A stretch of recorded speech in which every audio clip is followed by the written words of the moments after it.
Hola a cada uno de los oyentes del podcast del Pan Am Post, porque este no es un podcast colectivista.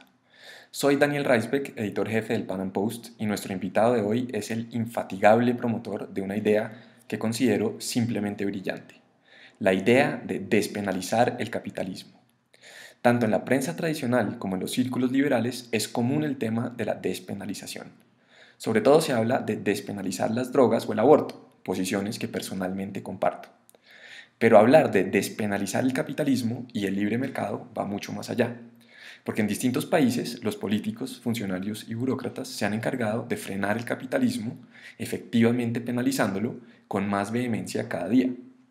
En Colombia, por ejemplo, lo vemos con medidas coercitivas como el aumento del IVA al 19%, lo cual significa que por cada compra de un producto o un servicio que hagamos, los burócratas nos obligan a entregarles casi una quinta parte del precio solo para mantener el absurdo nivel actual de derroche, con billones de pesos desperdiciados, por ejemplo, en lo que el gobierno Santos llama publicidad y eventos, un mero eufemismo para la propaganda estatal.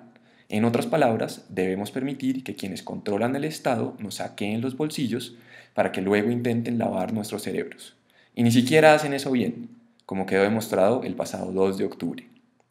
También vemos la penalización del capitalismo desde México a Colombia con la vendetta impositiva contra las bebidas azucaradas. Los progresistas, socialistas y estatistas de distintos partidos argumentan que hay que prevenir que las masas ignorantes consuman azúcar para que no les dé diabetes, porque según ellos, las personas no se pueden cuidar por sí mismas y esto infla los costos de la medicina socializada. El espíritu supuestamente solidario que impusieron los estatistas sobre los contribuyentes al fisco al obligarlos a subsidiar el tratamiento médico de toda o gran parte de la población tiene sus límites. Se opusieron a la noción de que, con excepción de serias epidemias, cada cual es responsable de su propia salud. Pero cuando les parece que es demasiado costoso el sistema que crearon a la fuerza, y vale la pena decir que, como demostró Milton Friedman, la intervención estatal en la salud infla los costos del tratamiento, los estatistas recurren necesariamente a la mano dura. No toman en cuenta que, como ha pasado en Dinamarca, los impuestos a las bebidas azucaradas crean un lucrativo mercado negro de las mismas. Si los impuestos a las bebidas azucaradas fueran lo suficientemente altos, o si los estatistas llegaran al extremo de prohibirlas, muy pronto las FARC, el ELN o el Clan del Golfo las empezarían a traficar tras importarlas clandestinamente del exterior. Pero para el gobierno colombiano sería una oportunidad. Habría más temas para negociar en lugares como La Habana o Quito. Un último ejemplo de la penalización del capitalismo son los grandes aranceles que protegen a los intereses arroceros en Colombia de la competencia extranjera.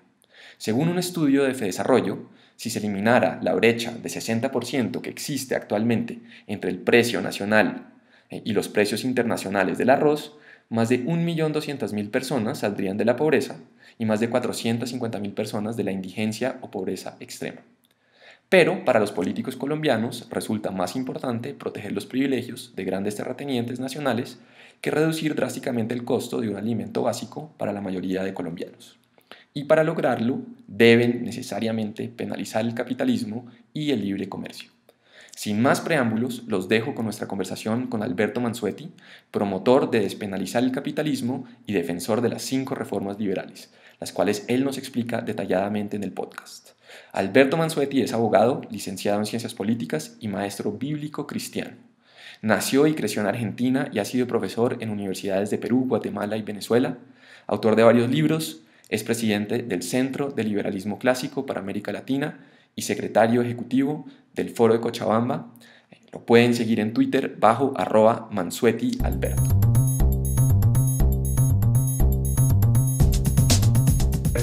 Bienvenido al podcast del Pan Am Post. Te quería empezar preguntando por tu proyecto de las 5 reformas liberales. ¿De dónde surgen? Es decir, ¿cómo llegas a formular las 5 reformas y qué estás haciendo para propagarlas? Porque, según entiendo, es un esfuerzo, digamos, panamericano, no solamente para un país en específico. Sí, cómo no, muchas gracias. Feliz año para vos y para toda la audiencia. Gracias por preguntar. Y es un proyecto latinoamericano, pero no es mío solamente. ¿ok? Somos ya aproximadamente unos 40 personas que somos las que de distintos países que estamos fuertemente involucrados, desarrollando, impulsando este proyecto y otras 400 más o menos los que están involucrados, pero no a tiempo completo. Entonces, fíjate, esto surgió, pudiéramos decir que nació en Guatemala. Yo pasé 2 años en Guatemala con los amigos de la Marroquín y del Centro de Estudios Económicos y Sociales, y actualmente a cargo del proyecto en Guatemala está Jorge Chapas, que se ocupa de la parte del ambientalismo de propiedad privada. Eso es muy importante, ¿ok? Pero entre los años 2008 y 2009, con otras personas, con otros amigos de allá de la Marroquín y del Centro de Estudios Económicos y Sociales, surgió el proyecto, nació el proyecto a partir de un libro que yo escribí ahí que se llama Las Leyes Malas y que va por la segunda edición, se puede comprar en Amazon.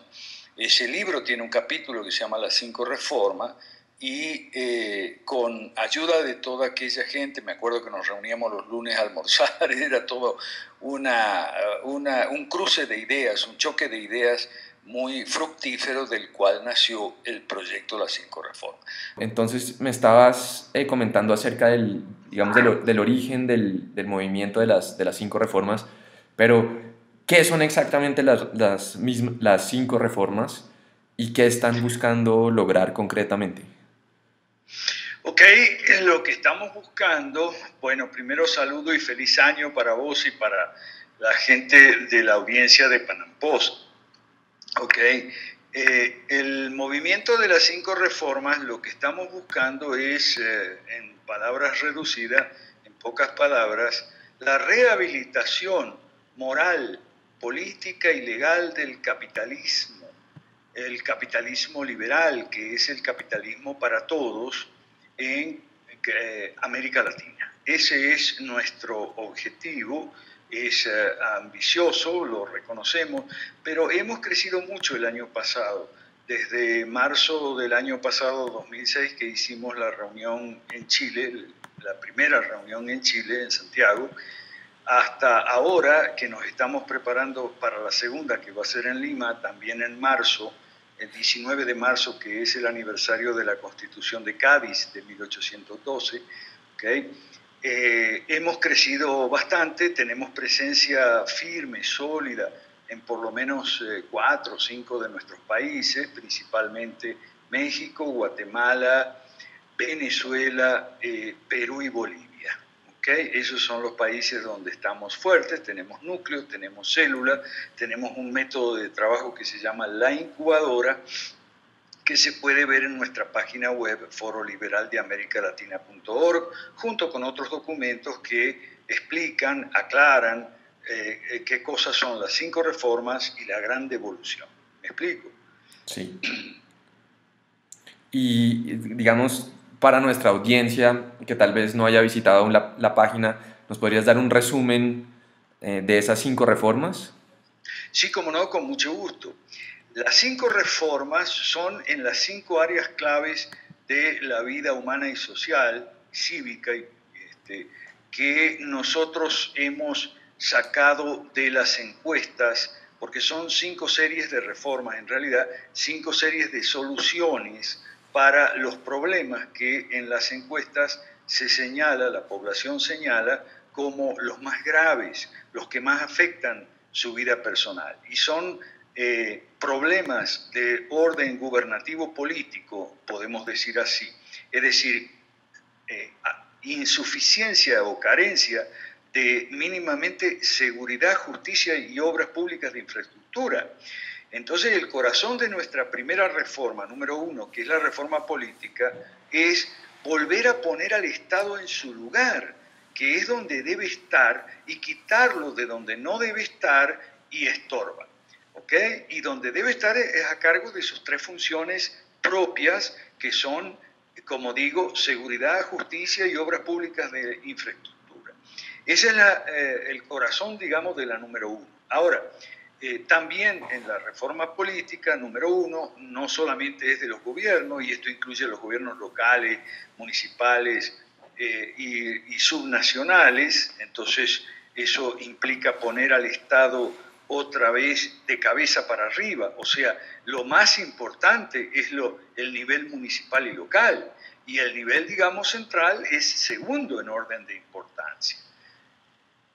Y para terminar con la reforma número uno política, también planteamos la privatización de los partidos políticos, que hoy están secuestrados por las burocracias de los organismos electorales, que han pasado de ser lo que deberían ser y eran antes, o sea, meros árbitros en las elecciones y contadores de votos, han pasado a ser reguladores, directores y managers de todos los partidos políticos a través de leyes de partidos políticos que son malas, son injustas, inicuas e intervencionistas. O sea, queremos devolverle los partidos a sus dueños, que son los adherentes y simpatizantes de los distintos partidos. Y con eso termina la reforma número uno. Claro, Porque, si te puedo interrumpir brevemente.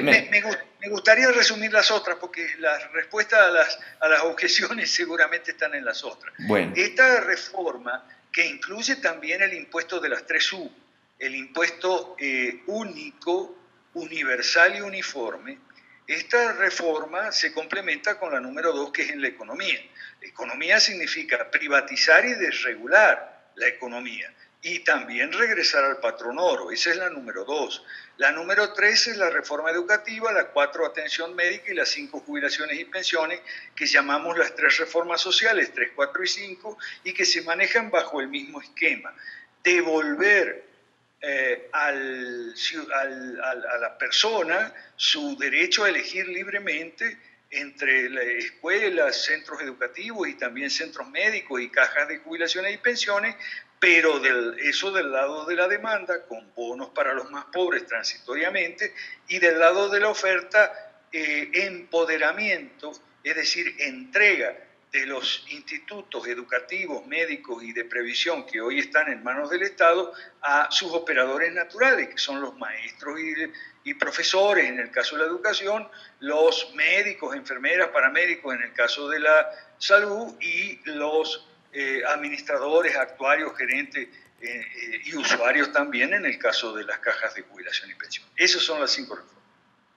Excelente. No, lo que te iba a preguntar es, me llamó la atención que cuando hablabas de las 3 funciones básicas del Estado, mencionas infraestructura. Así es.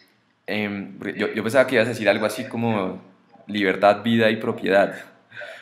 Es decir, es indiscutible que debe haber algún tipo de rol para el Estado en construcción de obras públicas, pero tu propuesta va del lado de que el Estado se encargue como tal de construir y de financiar las obras públicas, o también has pensado digamos, en estos mecanismos que existen, por ejemplo, carreteras por concesión, obras por concesión sí, por que... supuesto, Sí, estoy hablando de obras públicas, de infraestructura, y además no es mi propuesta, Daniel, sí, es la bueno, propuesta claro. nuestra del Centro de Liberalismo Clásico, del Foro Liberal de América Latina, ¿okay?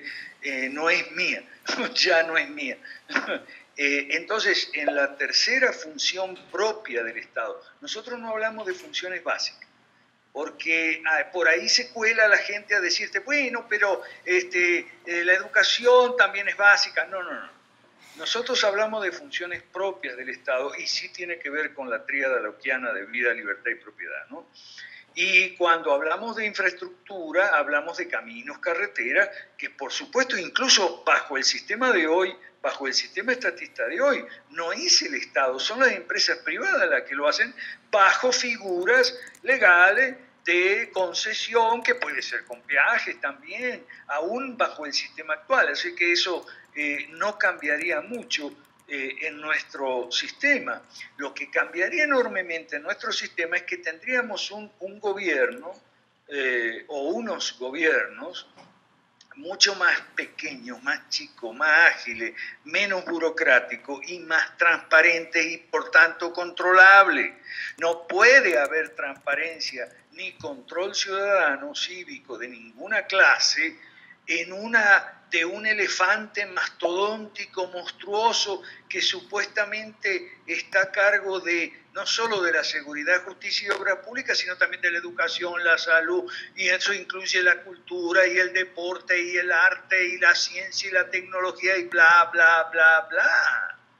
¿Ok? Entonces, de ese modelo de Estado estamos hablando y además, por supuesto, de un Estado descentralizado y federal. ¿Ok? Claro, Nosotros en la página web tenemos las 8 propuestas municipales y los 3 federalismos. Eso es muy importante, la descentralización, acabar con el estatismo que es centralista por antonomasia. No puede haber un estatismo descentralizado. Eso es una utopía que nos venden como si fuera realizable. No es así. O sea, no puede haber un estatismo descentralizado como no puede haber un estatismo honesto, tampoco transparente y tampoco un estatismo justo, ¿no? Es un claro. sistema inicuo que queremos cambiar. Claro, algo que me parece interesante em, es que se enfocan en el aspecto municipal porque yo lo digo como ex candidato a la alcaldía de una ciudad que es difícil encontrar información o propuestas de otros países, otros lugares liberales, porque los liberales tienden a concentrarse en la macroeconomía, propuestas a nivel, digamos, de gobierno central, lo cual es contraproducente, como dices, porque ese liberalismo se construye más que todo de abajo hacia arriba, ¿no? Así es, pero de abajo no en sentido peyorativo. ¿Ok? No, para Nosotros nada. creemos que el primer gobierno es el gobierno municipal, el segundo gobierno es el departamental o provincial, como se quiera llamar a las entidades federales subnacionales, que hoy existen pero pintadas en el papel, están pintadas en la pared, no hay autonomía ni autarquía, y el tercer nivel es el central. Entonces nosotros hablamos de poner al Estado de cabeza. ¿Okay? Ahora está patas para arriba, porque ahora resulta que el fundamental y más importante es el central, y eso no está bien. Nosotros queremos enderezar, eso sí, somos de derecha. Aprovecho para cualquiera de esos negacionistas de la división izquierda y derecha. No, nosotros somos de derecha, promovemos el capitalismo, no tenemos vergüenza Claro. y creemos que rescatar las palabras satanizadas por la izquierda, rehabilitarlas y ponerlas de nuevo en funcionamiento, es lo único que nos permite que esas palabras no sean usadas en contra nuestra, sino a favor de nuestra. Claro, Si entonces nosotros decimos, eso me llama la atención, también lo he leído en tu cuenta de Twitter, que tú dices abiertamente, defendemos el capitalismo y por ende somos de derecha. Entonces, tú rechazas, digamos, esta teoría del diagrama de Nolan, de dividir la política no, no en términos de el derecha y de diagrama, izquierda, sino de libertad versus control estatal, y tener a no, los liberales más hacia arriba que a la derecha o es a la izquierda. Tú insistes en el tema de derecha. yo rechazo el diagrama de Nolan porque el diagrama de Nolan es una estafa. Es una estafa que nos han hecho para separarnos a los que debemos estar juntos, Sí, siempre, que somos las personas que defendemos en la economía el libre mercado y en el terreno moral y de los valores defendemos los principios, premisas, normas y valores tradicionales de lo que es nuestra herencia occidental judeocristiana. Eso no implica que el Estado va a imponer una moralidad en ese sentido. Nosotros, por ejemplo, en materia de drogas, tú conoces muy bien nuestra posición. Nosotros estamos a favor de la despenalización de la droga por todos los argumentos válidos que los libertarios esgrimen. claro. ¿Ok? En ese sentido, precisamente por eso te hago la pregunta, porque em, digamos, sobre todo en un sentido tal vez más anglosajón, el right wing en Inglaterra, hasta en gran punto en Estados Unidos, tú tienes a figuras como Rand Paul, como Ron Paul, figuras también bastante liberales en el Partido Conservador británico, pero en América Latina sobre todo te encuentras en esa derecha, ¿no? Los partidos conservadores o de derecha, te encuentras con figuras como nuestro amigo Ricardo Puentes, en que no es por falta de inteligencia, pero ellos insisten en temas como la penalización de la droga, la prohibición, son prohibicionistas, ¿no? Y esa es en gran medida la derecha latinoamericana. Mi pregunta para ti es, ¿cómo una persona que supuestamente defiende la propiedad privada, por ejemplo, y el individualismo, y está en contra del socialismo y el marxismo, cómo puede oponerse a una medida como la despenalización, que básicamente, como yo le dije ayer, eh, lo socialista en ese caso es que el gobierno y el Estado le diga a las personas qué pueden consumir, qué no pueden consumir, qué pueden producir, qué pueden vender, qué no pueden vender? Eso es realmente una política más socialista. Porque, Sí, sigue. porque son inconsistentes, Sí, Daniel. Ok, son inconsistentes, dicho sea con todo respeto para nuestros amigos de la derecha convencional. Ok, sí. son inconsistentes, así como los libertarios, no tú, porque tú eres un político, ¿okay? Igual que yo y que todos nosotros somos políticos. Entonces hay dos clases de inconsistencias que nosotros queremos superar, estamos superando. Del lado de la derecha convencional es una inconsistencia afirmar los valores tradicionales de la civilización cristiana occidental o judeo-cristiano, llámenle como quiera, y abrazarse al estatismo en economía y en otros terrenos como la droga, etc. Es una inconsistencia, ¿ok? Porque el gobierno limitado siempre fue uno de esos valores que hizo grande a Occidente y que hizo del siglo XIX un siglo maravilloso, el siglo del liberalismo, el siglo del capitalismo, no por casualidad llamado el siglo victoriano, porque sí había una prevalencia de los valores que en ese momento o después se llamaron victorianos, y había una amplia libertad, pues porque el gobierno era limitado, la gente andaba de un lado para otro sin pasaporte, y había comercio internacional, y había patrón oro. Entonces, abrazar el estatismo en economía o en materia de droga, en fin, otras materias, y proclamarse defensor de la herencia judeocristiana es una inconsistencia de la derecha convencional. De la misma manera que es una inconsistencia de ciertos ambientes libertarios, ¿okay?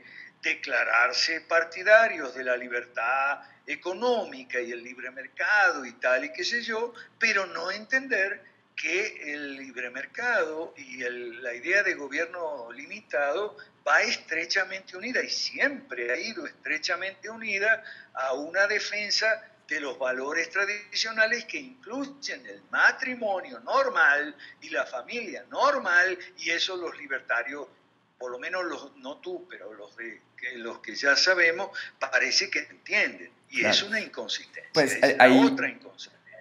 pero ahí lo que me parece curioso es que leyendo algunos de tus textos, pues es que, digamos, en simplemente términos etimológicos, pues la palabra matrimonio indica qué es realmente el matrimonio, ¿no? Em, Sin embargo, lo que yo le estaba tratando de Un hombre y una explicar. mujer. ¿Cómo? Un hombre y una Sí, mujer. exacto. Eso es matrimonio, un Sí, hombre y una mujer. claro. Entonces, Pero lo que yo le estaba tratando de explicar a Ricardo el otro día, que tampoco llegamos, digamos, a un acuerdo con Ricardo Puentes, es que, y es algo que yo he visto en tus escritos y creo que tú estarías de mi lado en este caso también, es que el gran problema acá es cuando el Estado viene y empieza a definir el matrimonio y a regular el matrimonio. Entonces así es. apenas tú le das el poder al Estado de decir el matrimonio es una unión entre un hombre y una mujer y el Estado es el que te lo impone, entonces simplemente es cuestión de tiempo hasta que llegue otro grupo de presión y controla el aparato estatal y dice no, el matrimonio es otra cosa. Entonces, por eso me gusta mucho tu frase de privatizar el matrimonio o de reprivatizar el matrimonio. Así es, como era antes, ¿ok? Sí, El matrimonio es una institución privada anterior y superior al Estado, entonces el Estado no puede redefinirla. claro, Nosotros trabajamos mucho con las categorías de las esferas de Kuiper. ¿Por qué? Mira, Daniel, si algo nos caracteriza a nosotros y nos da legítimo orgullo, es que nosotros somos consistentes. ¿Ok? Queremos la separación del Estado y la economía, pero también la separación del Estado y el matrimonio y la familia, la separación del Estado y la educación, la separación del Estado y el ejercicio médico, la separación del Estado y la previsión social, y el arte y la cultura. Queremos abocar al Estado a lo que son sus funciones propias y nada más. ¿Ok? Y nosotros somos consistentes. ¿Ok? Entonces, hemos visto que el estatismo, que pretende redefinir, entre comillas, redefinir instituciones naturales como son el matrimonio y la familia, anteriores y superiores al Estado, es loco, pero es loco porque ya ha hecho otras locuras similares. El Estado ahora nos pretende redefinir, entre comillas, el concepto de matrimonio y familia, es decir, que dos hombres o dos mujeres pueden formar una familia y son un matrimonio y tal. Pero ojo, antes nos redefinió, entre comillas, el concepto de trabajo, el concepto de empresa y el concepto de propiedad. Y dijo que la propiedad era social y bla, bla, bla. Y dijo que la educación tenía que ser para formar a las personas en un sentido colectivista, ¿ok? Para ser prácticamente siervos del Estado, y esa es la educación entre comillas que nos está dando. De la misma manera, el Estado capturado por las izquierdas desde hace 100 años, ¿okay? Ha redefinido lo que es la relación laboral, lo que son los sindicatos. Los sindicatos son instituciones que nosotros respetamos, pero no el actual modelo de sindicato que es pandillero, por decir de alguna manera. Los sindicatos son instituciones medievales, ¿okay? Que se encargaban siempre de tres cosas, ¿no? De la capacitación profesional, en la práctica, cosa que ninguna universidad o sistema de educación formal puede dar. Siempre lo ha dado el sindicato y eso es algo muy bueno. La segunda es esto, corretaje en el mercado de trabajo, o sea, el sindicato está para ayudar a su gente a buscar empleo. ¿Cuál es el problema? Y en tercer lugar, Montepío, o sea, caja de jubilaciones y pensiones. Por ejemplo, por supuesto que las tres funciones propias de los sindicatos que hoy no están cumpliendo en una sociedad liberal, la que nosotros proponemos después de las 5 reformas, lo harían, pero no con monopolio, ¿de acuerdo? sí. Entonces, en este sentido, Daniel, yo te puedo asegurar, no en nombre propio solamente, sino en nombre de los 400 que estamos detrás de este movimiento, que si hay algo que nos caracteriza es la consistencia. Claro. Y tal vez, digamos, regresando brevemente al tema del matrimonio, quizás para algunos oyentes, quizás tú les quieres explicar exactamente a qué te refieres por privatizar el matrimonio en cuanto a lo que venía antes, porque esa fue una discusión que yo tuve también el otro día, y es que, por ejemplo, en Inglaterra se empieza a regular legalmente el matrimonio bastante tarde, estamos hablando de 1754. Antes de eso hay una tradición milenaria donde el matrimonio básicamente se entiende como un contrato entre dos familias, o, si hay propiedad o si no hay propiedad, un contrato entre dos individuos. Bueno, sí, como no, esa es la idea. Ahora, entendiendo bien que el matrimonio no son los temas prioritarios para nosotros, ¿ok? Claro, claro. Eso es muy importante porque nosotros no es el caso tuyo porque yo sé lo que es el Partido Liberal en Colombia y la palabra liberal, toda esa historia. Entonces, cuando yo hablo de los libertarios, me refiero a los otros que tú conoces, ¿okay? Que son en su mayoría ANCAPs o que son ateos, beligerantes, anticristianos. Te aclaro una cosa, nosotros no somos todos cristianos, religiosos, entre nosotros hay muchos ateos, pero ningún anticristiano. No sé si me explico la diferencia, ¿ok? Hay muchos ateos entre los 400 estos que estamos en este proyecto, pero no son anticristianos.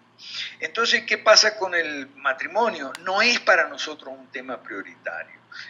Concretamente, para hablar las cosas por su nombre, el matrimonio homosexual, o sea, dos hombres que quieren ir a un juzgado, a tal, para nosotros no es un tema prioritario. Sí, bueno, pudiera ser, como no, pero no es un tema prioritario. Claro. Para nosotros son prioritarios los temas de pobreza y riqueza, claro, de trabajo y desempleo. Y te digo, porque vamos a decirlo claramente, aunque esto puede caer antipático a alguno, ¿ok? Los homosexuales son una minoría, o sea, no, a nosotros nos interesa hablarle a la grandes mayoría, a la mayoría silenciosa. Lo claro. que nosotros estamos siguiendo mucho son las ideas de Reagan y Thatcher, y más antes todavía de Barry Goldwater, sí. Y del movimiento fusionista, que fusionista significa de fusión entre, por el lado de la economía, el libre mercado, y por el lado de los valores y la cultura, la tradición moral judeocristiana. Ahora, volviendo al tema de la redefinición del matrimonio, que para nosotros, como te digo, no es así tan prioritario, sí debemos decir que esto se da porque se ha borrado la antigua, clásica y sana distinción entre delitos y pecados. Y aquella vieja tradición cristiana, Santo Tomás de Aquino es el exponente más conocido, pero no el único, que te dice que no todo pecado puede ser delito, ¿ok? Y no todo delito necesariamente es pecado, ¿ok? Entonces, acciones malas, objetivamente malas, no todas pueden ser incriminadas como delito, tipificadas como delito. ¿Okay? Ahora, como el Estado se ha erigido inductor moral, ¿okay? Nos dice que moral es todo lo que el Estado dice que es moral mediante sus leyes. E inmoral es todo. Entonces, moral es todo lo que el Estado te obliga a hacer. Inmoral es todo lo que el Estado te prohíbe hacer. No, eso es una idea estatista totalmente propia de fines del siglo XIX y del siglo XX, totalmente ajena a lo que es la tradición cristiana, Daniel. Claro. Curiosamente, solamente para agregar como observación, es que no son solamente los, digamos, activistas a favor de lo que ellos llaman el matrimonio igualitario, tratando de presionar al Estado para que adopte su definición, ¿no? Y la imponga sobre el resto de la sociedad, sino también son personas, digamos, al otro costado político que están obsesionados con este tema y lo muestran como una prueba de una especie de complot por acabar con la familia para establecer el comunismo, ¿no? Lo cual a mí me parece pues bastante extraño. Bueno, a ver, a nosotros sí nos parece que lo que llaman el matrimonio igualitario es un golpe contra la familia, ¿ok? Pero, ¿por qué ese golpe? Nosotros vamos más allá. Ese golpe es un golpe directo contra la familia, pero es que ha habido a lo largo de todo el siglo XIX los golpes indirectos que han debilitado económicamente a la familia, Daniel. Pero por eso, es decir, pero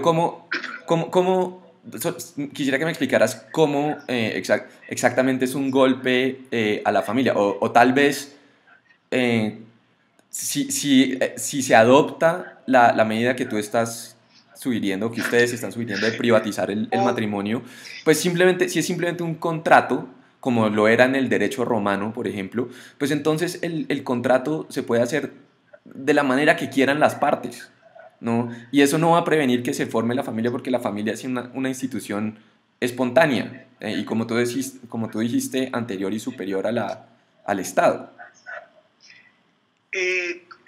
Bueno, lo que pasa es lo siguiente, que justamente este golpe contra la familia, que es el matrimonio igualitario, se le propina a la familia cuando está debilitada. Y ese es el problema. Nosotros tenemos en nuestras filas tenemos los cristianos, por lo menos que estamos dentro de nuestra fila, queremos hablarles y les hablamos mucho a los cristianos confundidos, que son inconsistentes y que están en contra del matrimonio igualitario, pero están a favor de la ley del trabajo y de la ley de las leyes intervencionistas en la economía y que el Estado controle la economía y tal. Eso es inconsistente. ¿Por qué?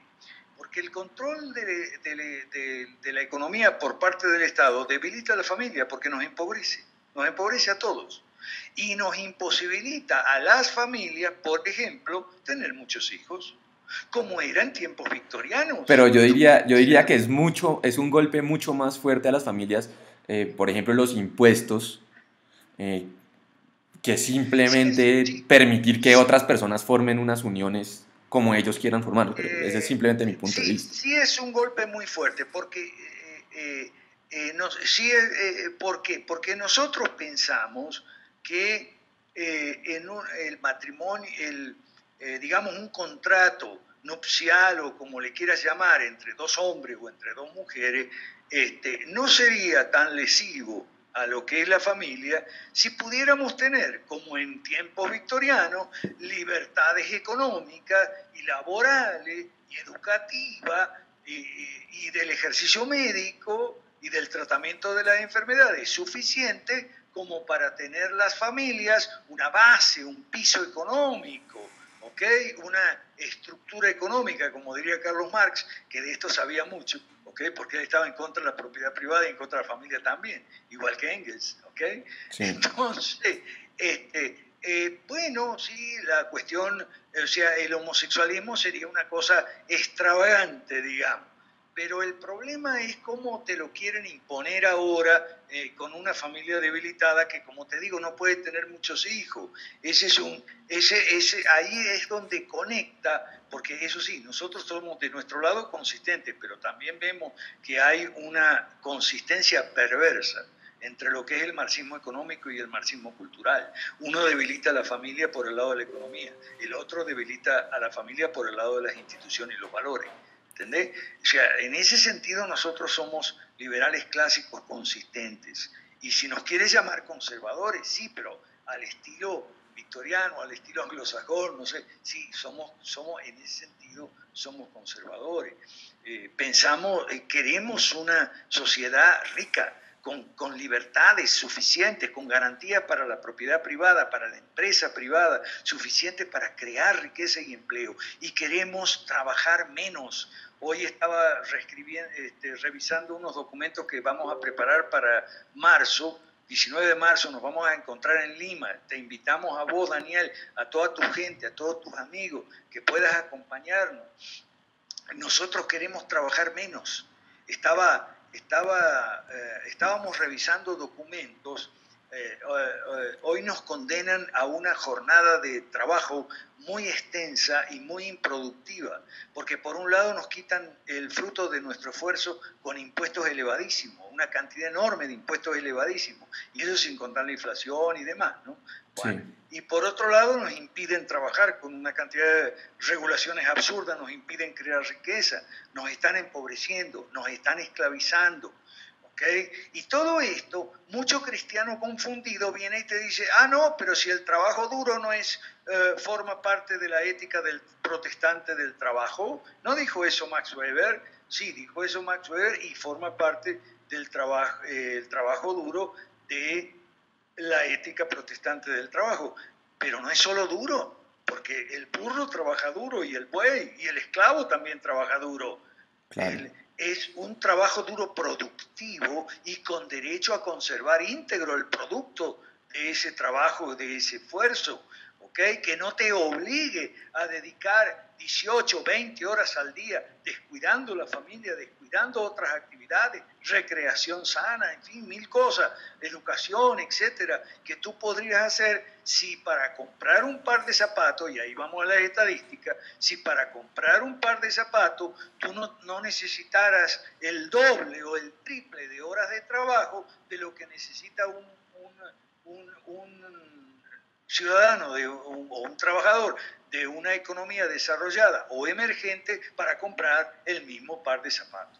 Claro. ¿Okay? Eh, Entonces, ajá, dime. No, mira, simplemente por algo que has mencionado, las contradicciones de los libertarios o algunos liberales en América Latina y en otros lugares del mundo, porque eso me parece muy interesante lo que tú haces y escribes, porque cuando uno lo piensa es realmente impresionante que los libertarios o liberales son el único grupo que uno conoce con un claro ideario político, unos ideales políticos muy claros, pero que debaten entre sí si deben participar o no en política. Bien, como Pero si... eso, disculpa, pero eso es directamente ridículo. O sea, el liberalismo es una doctrina política. ¿Cómo no va a participar en política? Eso Claro, es una cosa ridícula. pero eso es un debate constante. Pero es un debate porque hay demasiada gente ridícula e inconsistente. Sí, Discúlpame que sí, o sea, yo y soy, bueno, yo caigo antipático a mucha gente. esta posición tuya supongo que te ha causado, no sé, tal vez enemistades dentro del amplio movimiento liberal.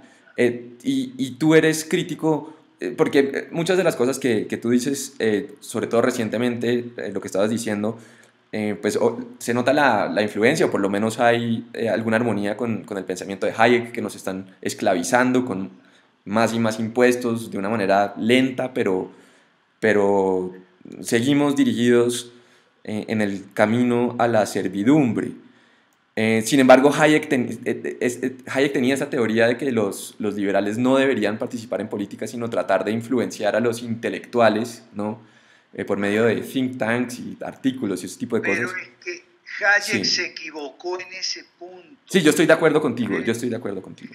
Hayek era un genio, ahora todo genio mete la pata de vez en cuando. En ese Sí, punto se equivocó. ¿Cuál es el claro. problema? Y eso es lo que me ha causado enemistades con gente que tiene a Hayek en una especie de santoral, ¿ok?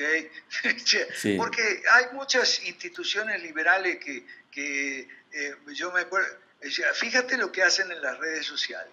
Festejar el día de Hayek, el cumpleaños de Hayek, el cumpleaños de Rothbard y el cumpleaños de Mises. Están como la Iglesia Católica en ese sentido con los santos. O sea, hoy es el día de San Eutiquio y mañana el día de Santa Eufrasia. Por favor. Eso cuando no hacen la política. Y la política, socialista. Socialistas de todos los colores. Por favor. Entonces, nosotros sostenemos que Hayek se equivocó en ese punto, ¿ok? Y que, para peor, vino después Rothbard y en lugar de corregir el error, metió la pata en el barro más al fondo. En lugar de decir, no, bueno, los liberales tenemos que volver a la política, no, entonces se puso en contra de la política, en contra de la democracia, en contra de los partidos, en contra de las campañas electorales. Por Dios, por favor, metió ahí en contra del Estado y en contra del gobierno, adoptando las ideas esquizofrénicas de un señor socialista llamado Franz Oppenheimer, ¿ok? Que fue el libro del Estado, cualquiera lo puede comprar, léalo, ese es el libro de cabecera de Rothbard. Entonces, Hayek cometió un error y viene este otro caballero y en lugar de corregir el error, agrava el error, profundiza el error, se vuelve anarquista. Por Dios, pero ¿qué está pasando? ¿Okay? Nosotros sostenemos lo siguiente, Daniel Raime. Nosotros creemos que el socialismo es hegemónico y el socialismo manda y tal. Eso no por virtud alguna de los socialistas o de las ideas socialistas, que son todas disparatadas, y además el socialismo es un atraco y es una manera de someter y esclavizar y robarle a la gente. El socialismo no tiene ningún mérito, ¿ok? El socialismo se ha entronizado por culpa de la debilidad de las derechas, ¿ok? Entre ellas nosotros la derecha liberal, ¿ok? Porque nosotros tenemos, para reemplazar ustedes, no, nosotros tenemos un cuadro donde dividimos las derechas en malas y buenas, eso a mucha gente no le gusta, otra no lo entiende y lo critica sin averiguar, y clasificamos a las izquierdas en blandas y duras, ¿ok? Todas las izquierdas son malas, pero hay las blandas que usan el engaño como herramienta de dominación y las duras que le agregan la violencia. Eso en el campo de las izquierdas. En el campo de la derecha, tenemos la derecha liberal y las derechas estatistas, porque o sea, la derecha económica llamada mercantilismo no es menos estatista que la derecha religiosa, ¿okay? Que quiere unir a la iglesia al Estado con una iglesia. No, nosotros no estamos a favor de eso, estamos en contra de las derechas estatistas en plural. ¿Me explico? Claro, ya que, es decir, es claro, por lo menos es claro para mí, que desde el liberalismo hay que participar activamente en política. No, realmente no hay otra opción, no es porque uno quiera, no es porque a uno le guste, es porque la opción es ser gobernado por algún tipo de estatismo sin decir nada al respecto, o por lo menos sin decir nada al respecto en los foros importantes. Entonces, Bueno, lo que pero mi pasa es pregunta, que... espera, Alberto, mi pregunta es, porque eso también lo discutes en un artículo que publicamos en el Pan Am Post hace unos años, porque hay varias opciones y depende mucho del país, pero es mejor crear un partido estrictamente liberal con estas ideas que tú mencionas y enfrentarse a todos los obstáculos, porque como tú dijiste también al principio, pues los partidos políticos en realidad son una mafia en estos países y hacen todo lo posible y están protegidos para prevenir la competencia de nuevos movimientos. Entonces es mejor tratar de hacer eso y dar esa lucha frontal durante años o décadas, o es más fácil o más factible tratar de trabajar dentro de los partidos existentes y tratar de encontrar el menos malo entre todos los disponibles. Nosotros, los 400 que estamos metidos en esta aventura, eso se decide a nivel de cada país. ¿Okay? Claro. A nivel de cada país. Por ejemplo, en Venezuela y en Perú estamos en la intención de crear un partido from scratch, digamos, desde cero. Y en otros países, como Paraguay, por ejemplo, donde está ahí Clotilde Alviso, tratando de hacer lo que las izquierdas llamaban entrismo, o sea, entrar con nuestras ideas de 5 reformas a partidos ya establecidos con los cuales hay contactos personales, ¿sí? Y que están ideológicamente vacíos. Entonces, si están ideológicamente vacíos, ¿por qué no los podemos llenar nosotros con nuestras ideas de las 5 reformas y todo eso? Eso en algunos países está sucediendo. En Chile, por ejemplo, está la UDI, ¿okay? En El Salvador está Arena. Entonces, nosotros no descartamos ninguna de las dos vías.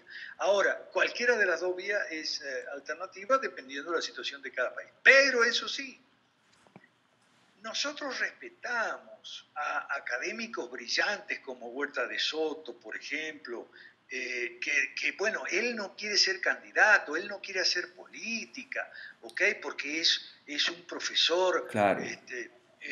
fantástico, ¿no? Y todos hemos aprendido del profesor Huerta de Soto mucho de la economía.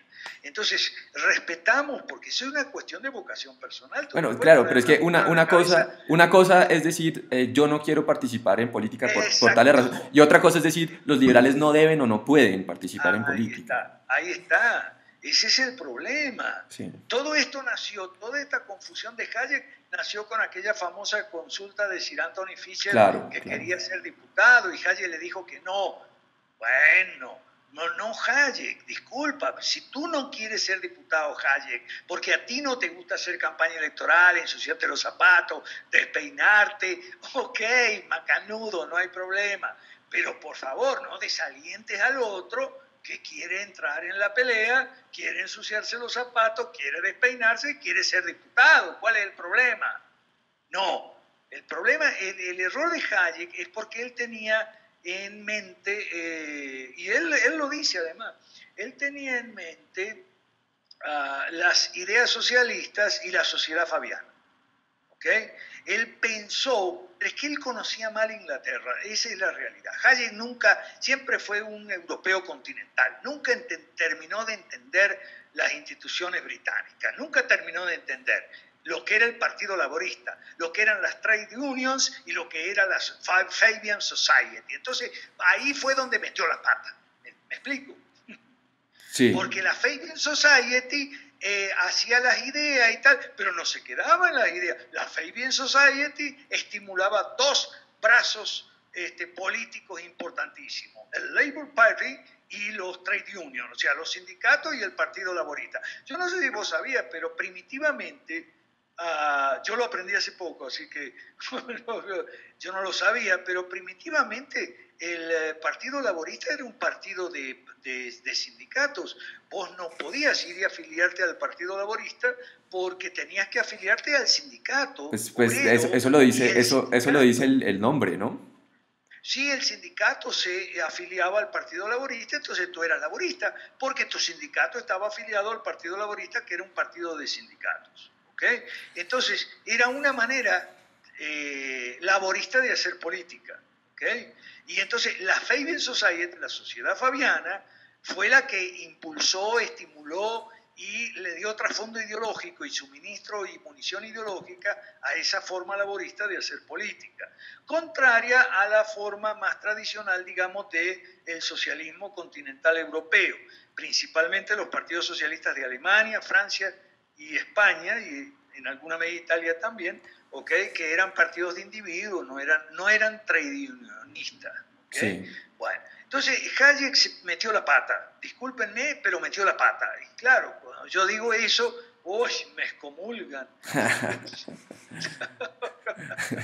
Metió la pata en eso, ¿ok? En ese punto metió la pata, pero era un genio. De la misma manera que Rothbard también metió la pata en ese punto, pero yo soy un admirador de obras de Rothbard como La historia del pensamiento político, por ejemplo, aunque es un poco injusto con los clásicos, pero bueno, aparte de eso, Rothbard es un escritor muy galano, muy brillante y bueno, convence por eso, ¿no? Pero nosotros estamos en otra avenida. Bueno, Alberto Mansueti, muchas gracias por conversar con nosotros. Espero poder continuar la conversación también y espero también poder publicar tus artículos en el futuro en el Pan Am Post. Bueno, yo te agradezco enorme. De mi parte, te invito otra vez y a la gente de Pan Am Post, los que quieran ir a Lima, el 19 de marzo nos vamos a juntar allá a festejar el aniversario de la Constitución Gaditana de 1812, ¿okay? Y a tener nuestra segunda reunión anual en este proyecto de la 5R que estamos impulsando. Muchas gracias, muchas gracias. Con ayuda tuya, de Pan Am Post, esperamos seguir avanzando.